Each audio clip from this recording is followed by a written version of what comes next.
Now, the court found problems with the law's expansion of Medicaid, but says it could proceed under certain conditions. On the phone with us this morning, Representative Colleen Hanabusa, live on the phone right now to talk about that Supreme Court decision and what that means for the country. Good morning, Representative. Good morning, Kurt. What's your initial take?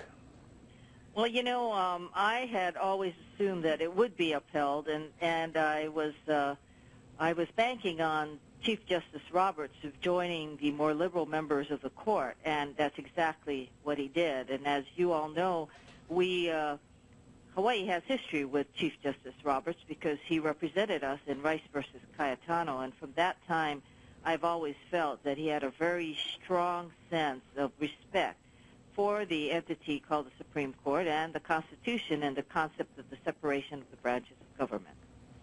You know the arguments, of course, against the proposal, the so-called Obamacare, and that has to do with mandating individual coverage. How do we deal with that? How do we, as a country, move forward if that, in fact, will be the law of the land? Well, you know, it's interesting because the Affordable Care Act is a total of 900-plus pages, and the appeal was taken really on just two sections. One was on the individual mandate, and the second was on the Medicaid expansion. So the rest of the law was not what anyone, including the 26 plaintiffs plus some entities, actually 26 states plus the plaintiffs and the other entities appealed on. It was just the individual mandate.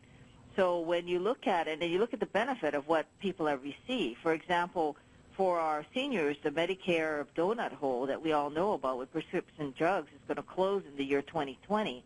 And as of now, $14.5 million has been saved by the 24,000 people on their prescription drugs. And we all know that now young adults, age 26, can stay on their parents' plan, and there's 6,000 young adults in Hawaii who's availed themselves of that.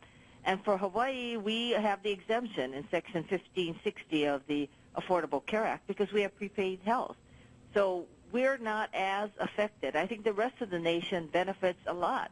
We all know that the main issue that we face, you know, it's up to 17% of our gross domestic product, the cost of medical. And when you look at that, the only way we can reduce that cost that we are all bearing is by having everyone covered. Look at every major industrial country in the world. They all have some form of coverage for all of its people.